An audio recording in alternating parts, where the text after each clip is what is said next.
See, what we're actually trying to do here is we're trying to get a feel for how people spend their day at work. So if you would you walk us through a typical day for you? Yeah, great. Well, I generally come in at least 15 minutes late. I use the side door. That way Lumberg can't see me. And after that, I just sort of space out for about an hour. Tell him Space out? Yeah, I just stare at my desk. But it looks like I'm working. I do that for probably another hour after lunch, too. I'd say in a given week, I probably only do about 15 minutes of real, actual work. That was a scene from the 1999 20th Century Studios film Office Space. Even if you're not familiar with the film, you're probably familiar with the subject matter, a man who's less than enthusiastic about his job and shows little to no motivation. When the film came out, millions of Americans empathized with the characters. But the film brought up an awkward question. Why do so many American workers feel so disconnected at work? Office Space came out 25 years ago, but these questions are still largely relevant. As employees relate less to their jobs, businesses can suffer from low productivity, which in turn could affect employee job security. So, how do we mend a broken workplace? A tech innovation is offering a solution for this. It's called gamification. COVID-19 has undoubtedly had one of the biggest effects on the workplace.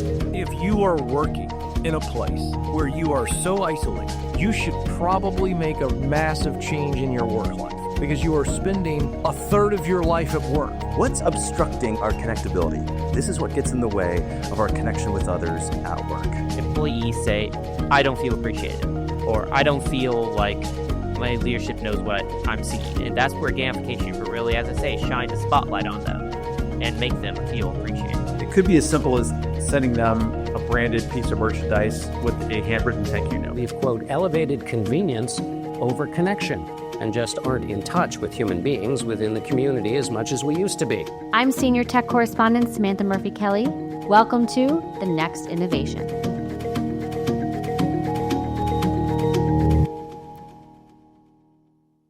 Most people know what it's like to work in an office. You arrive in the morning and sit at your assigned desk. It may have a few trinkets or a handful of pens, maybe a photo or two. Maybe your desk is pretty bare. A desk can also feel like a home away from home.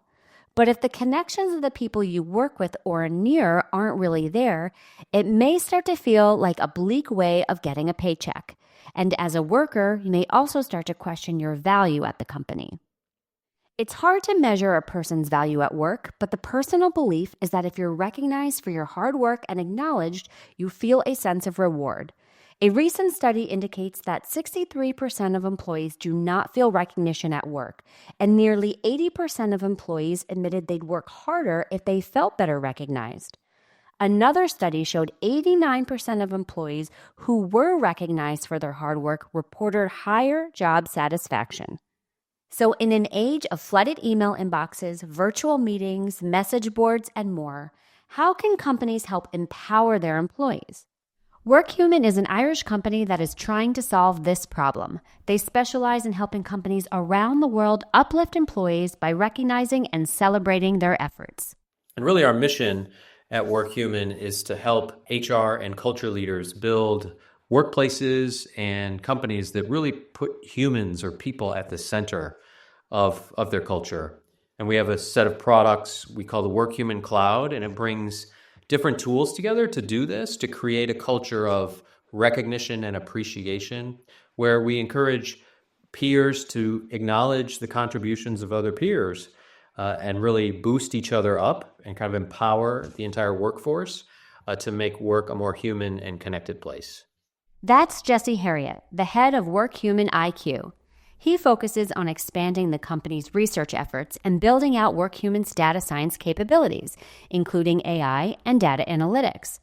WorkHuman's employee recognition program uses a combination of artificial intelligence and data analytics to help identify the specific culture drivers at a company. It's a unique tool that enables everyone to understand the kind of values, beliefs, expectations, and even behaviors at a company, all through its trademark thank you messages on the WorkHuman platform.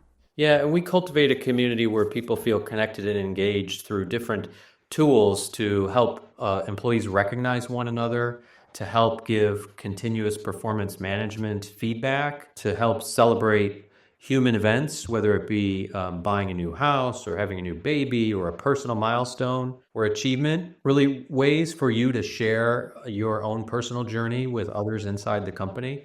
Our primary product is social recognition, and it's our foundation of the Work Human Cloud. And it's where employees can give meaningful praise and appreciation to one another.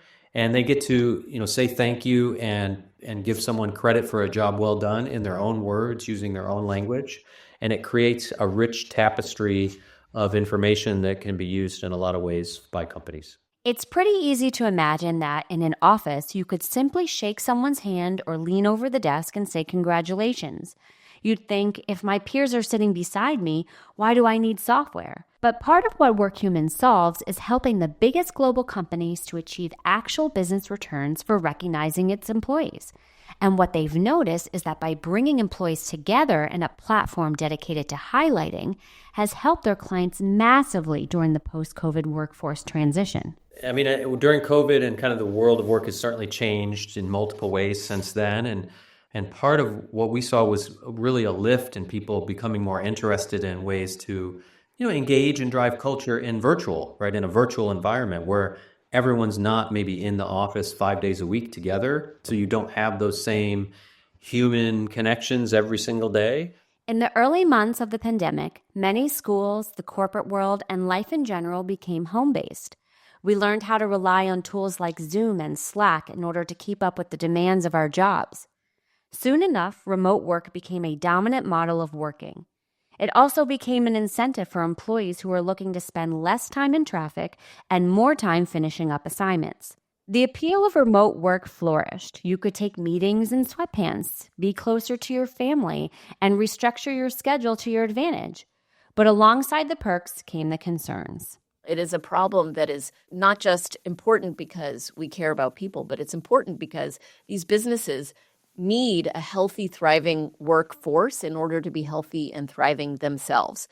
Experiences shape beliefs. So experiences that people have at work in creating connection and feeling seen, in being useful and providing value to something bigger than themselves, all of those give people meaning at work. Dr. Jessica Kriegel is a workplace culture expert. One of the most striking concerns she raised from the aftermath of the pandemic was an increase in loneliness. What role do companies have in solving for those problems? I think a significant role. Having a compelling purpose for any organization, mission-driven organizations, you've heard that, that is so critical to helping people have a different mindset and a different perspective that will help them drive the kind of belief that will get them to take the right action and get the company the results and get people a different result for their own well-being. A recent study says that remote workers feel lonely 98% more often than their peers at the office, and a whopping 200% more than their hybrid colleagues. A quarter of remote workers experience some kind of daily loneliness, a statistic that contributes to the loneliness epidemic in the U.S. While workers can tap into the benefits of a more flexible work life, a remote work model has triggered feelings of isolation. And as more companies expect higher productivity, many workers feel trapped by the pressure to maximize their time. It's a social recognition software solution where you go in, you recognize someone, another employee that you saw do something very well, and then that recognition moment is shared across the company, and so others can see that. Others can see the example of what good performance looks like, and they can kind of pile on and say congratulations or, oh, I agree, that was a really good contribution. And so it sort of has a viral aspect inside the company to really give people examples of what good looks like for that business. WorkHuman tries to solve the disconnect and mental pressures that online work creates. When I spoke to Jesse, he told me that WorkHuman does this in multiple ways. First, it focuses on culture through an AI tool called the Inclusion Advisor. The tool will ask, how do folks at your work connect? What are the behavioral tendencies? What are the cultural preferences? Employee responses are then pulled into WorkHuman's AI program that identifies different attitudes and preferences. We can personalize your human experience at work based on what's important to you using AI, right? So we can use some of that technology to make sure you're seeing the right kinds of messages that are important to you. You're getting the insight that you need about what's happening at work, and you're able to really customize your experience. Personalization is a key trademark of WorkHuman's innovation. It enables the employee to let their peers and managers know how they want to be treated at work, which lessens the pressures and anxieties at a company, whether virtual or physical. The software allows employees to identify the kind of biases and misconceptions that could hurt or offend a coworker. And so it will scan the message for examples of, certainly the obvious bias, the things that are very easy to spot, but the real focus is on the unconscious bias. So things like, thanks for working nights and weekends to get that project done. It really made a difference. I know I can always count on you to do that. That sets, for example, an unrealistic expectation that someone should be working nights and weekends when we don't want to create that as a cultural norm. Or maybe you say, wow, that was an excellent presentation. I can't believe you're right out of school and you're already making contributions that are well past other people who've had years of experience. Things like that undermine the message of, no, it's really about what you did, how it contributed to the business. The fact that you're right out of school really doesn't have anything to do with actual performance. As you type an email or respond on a message board, the Inclusion Advisor can help your interaction with colleagues by flagging potential unconscious biases. As a manager, it helps you understand how to better relate to your employees. For example, if I recognize you for doing a great job on a project and someone else gives you a couple of other nominations, couple months down the road, you can go and redeem that for maybe a plane ticket somewhere that you want to go on a trip. And when you do that, the system will remind you of those recognition moments that really allow you to then have that moment of personal satisfaction in your life of taking a trip. And so it creates a full engagement cycle around, the moment that you receive the recognition was a positive experience, then you're reminded of that when you redeem for something, and then you actually get to go on that experience or purchase that item, and that creates a whole cycle of reinforcement of that good behavior that you had inside the company. This is another key part of WorkHuman's initiative. It has established a kind of reward system where employees can feel the physical benefit of being recognized. Say you nail an assignment. Your manager can send a recognition note on the platform with a value assigned to it. When you've earned a certain amount of points, you can cash it out for gift cards, experiences, or a donation to a charity organization.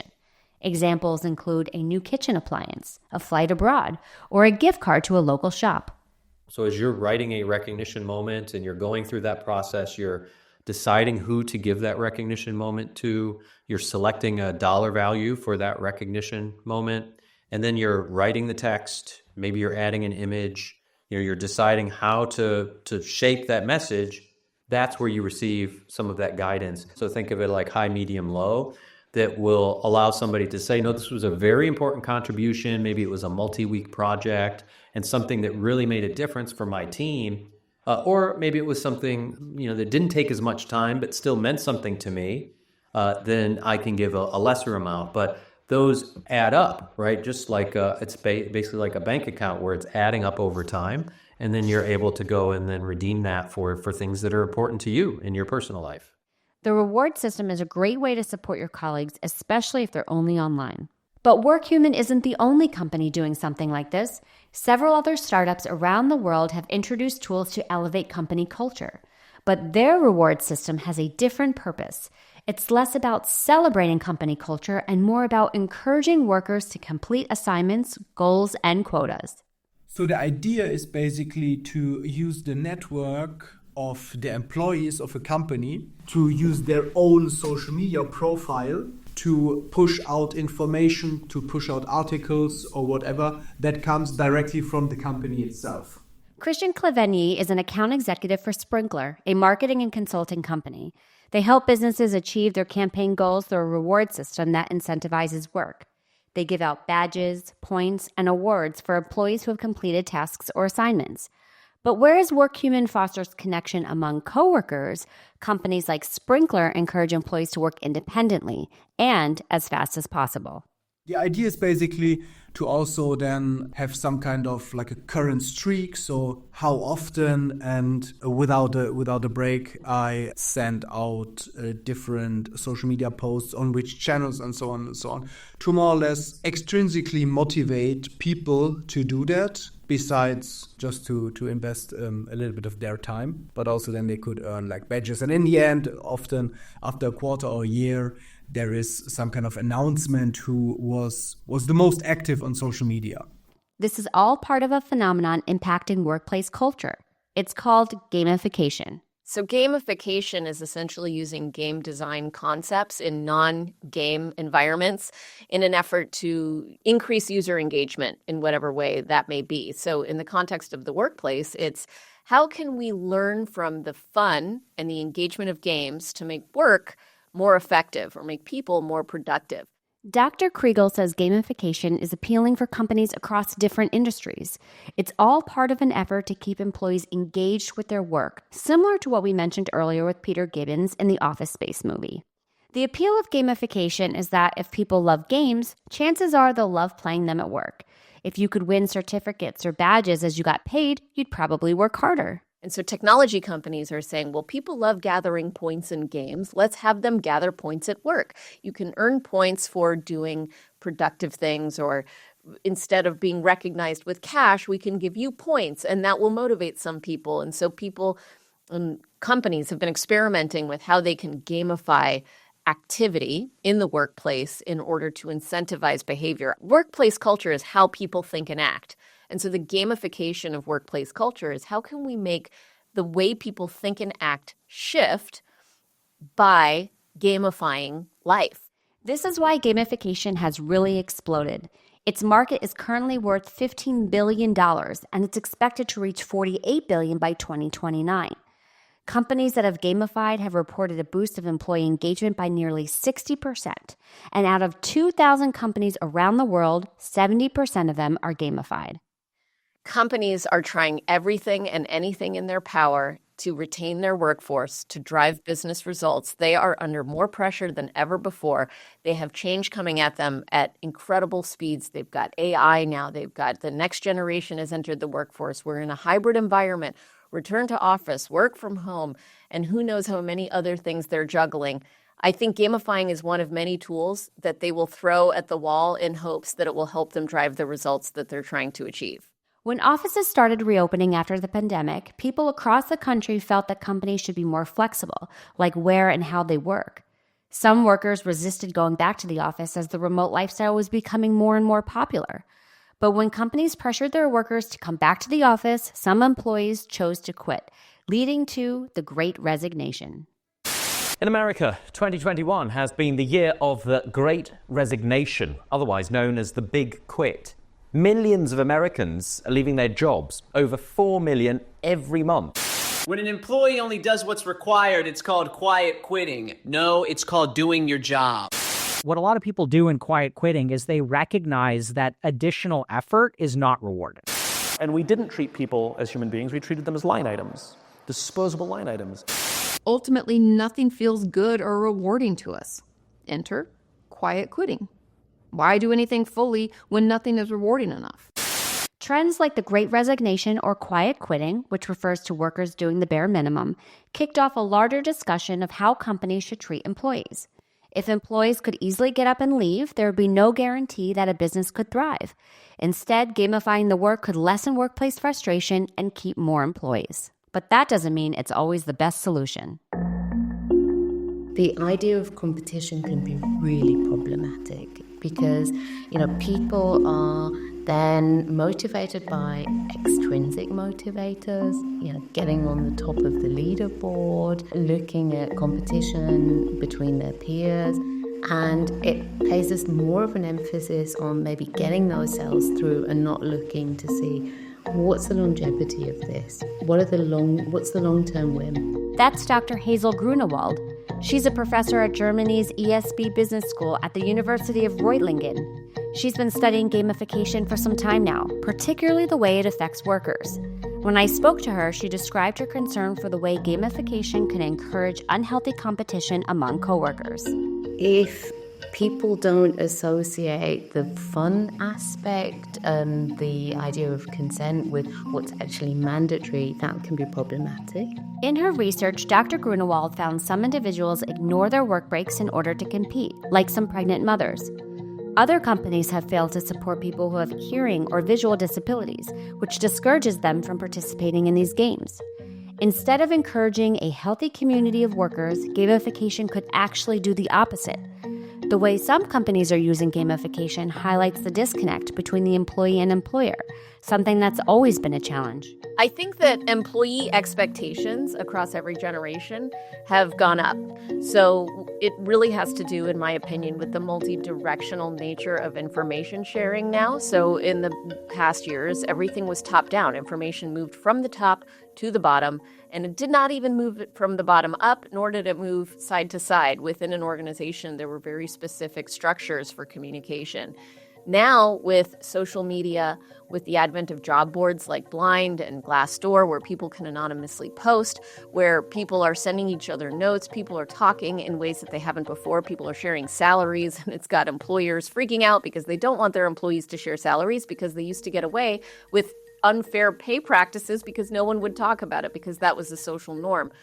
Now that we're all sharing information more, we're seeing where management practices are not ideal, for example, and brand and culture are merging in a way that they never did before. And so people are expecting leaders to do better. And they're seeing what's good, what's not good, and they're being vocal about that. And so employers, I don't think, are out of touch necessarily. They're not adapting quickly enough to meet the expectations that the workforce has adapted to. So how should companies meet these expectations? And how do they ensure that employees feel valued and respected? Despite its downsides, gamification can help alleviate these concerns. It just depends on how you gamify. Both Dr. Grunewald and Dr. Kriegel said gamification is no longer a transient trend. There's a strong likelihood that it's here to stay. Sometimes it's way more effective to start with a small pilot group of people who are really passionate about embracing this new thing. Get them to play with it. They'll help work out the kinks as they arise because you've identified people who are already excited about it. They are the early adopters. You don't have to do a lot of convincing with them.